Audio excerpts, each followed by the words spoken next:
Hey guys, Dr. Justin Marcagiani here. Happy Halloween. Hope you all are having a phenomenal day. Got to take my kids out trick-or-treating here in just a few minutes, but wanted to just jump on and do a live video here with y'all. We're going to chat about the top 5 causes of chronic fatigue. Again, when people complain of fatigue or complain of being tired, a lot of times there's usually more than one cause. And there could be one major cause, but then there could be multiple kind of side causes, or there could be a lot of different small causes as well that contribute. You can see them in both camps. I'm going to go over that in today's video. Before you do, please put your comments down below on the topic. Let me know what you think of the video and what you found compelling and anything you want to add. Love to hear about it there as well. And please smash that like button, hit that thumbs up. Make sure you subscribe, hit the bell so you get notifications of more great content coming your way. All right, so number one cause of fatigue. First thing is low iron. You're going to see this more in females that are menstruating because they're going to be having menstrual flow and losing blood every month. You could also see it in vegan, vegetarian people that are not eating animal protein.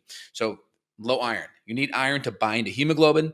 That carries oxygen, and oxygen is really important for aerobic metabolism. So if you look at the Krebs cycle, you need that good oxygenation to run the aerobic metabolism. Think of the science class in middle school, right? You have the candle, right, that's lit. You put a jar over the candle. What happens in a few seconds? The candle goes out because you need oxygen. So iron helps carry that oxygen. Now with guys, too much iron can definitely cause extra oxidative stress. The best way around that is just give blood a couple times a year. Not a big deal. Do some lab tests. Do like my comprehensive bioscreen. That takes up like 10, 12 vials of blood, usually twice a year on that. Maybe give blood once or twice a year. Usually you're gold. But the big thing is going to be iron. And you're going to see it with vegan, vegetarians, and women that have usually estrogen dominance and low progesterone. They're going to be bleeding a lot. And then the other category could be significant malabsorption, a lot of gut inflammation, ulcerative colitis, Crohn's, a lot of gut issues, low stomach acid, low HCl, chronic Prilosec, PPI usage, right? Proton pump inhibitors that could drive the iron as well. Second, adrenal issues.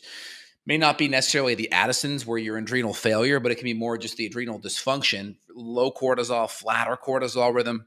Cortisol is a glucocorticosteroid, so it helps with energy, blood glucose, energy.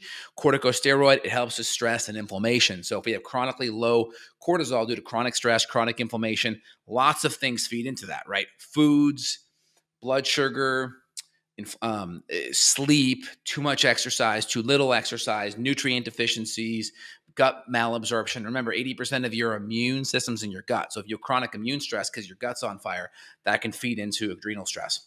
So adrenals would be a big one. It could be flatter and lower cortisol. You don't necessarily have to be in the cortisol failure camp like with Addison. So you'd want to do a free and total cortisol to see where you sit, and you want to do it throughout the day, not just a one-time sample in the morning or an ACTH stim test, which is they would do in Addison's disease. 3 is going to be thyroid issues. A lot of times with chronic thyroid issues, there's going to be an autoimmune component.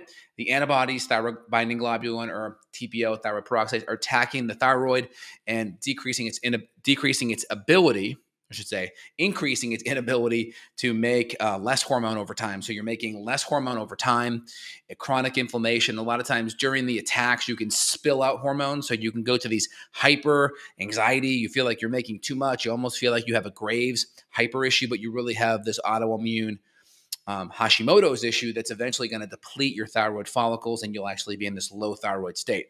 So Hashimoto's and or low thyroid function. And again, you could have T4 to T3 conversion issues because T4 is your inactive, T3 is your active. And if you don't convert, if you're not at an equal level because of low nutrients, selenium, zinc, magnesium, CoQ10, those are really important things.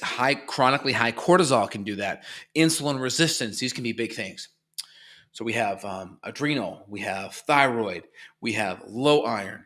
And so I would also put in here mitochondrial. Mitochondrial, this could be our B vitamins, our magnesium, our CoQ10, our carnitine. These are nutrients to help supercharge our body's ability to generate ATP for fuel, right? This is important. So our body needs these things. Now, why would those nutrients go low? There could be a malabsorption thing. There could be just your diet's really crummy, lots of processed foods, lots of sugar, lots of inflammatory grains, lots of junky omega-6 fatty acids that are depleting your antioxidant reserves. All of those things could be at play. Not sleeping enough, doing too much exercise. So all of these things could be at play. So you have to look at the whole 9 yards. So those mitochondrial nutrients, I think, would also play a really important role.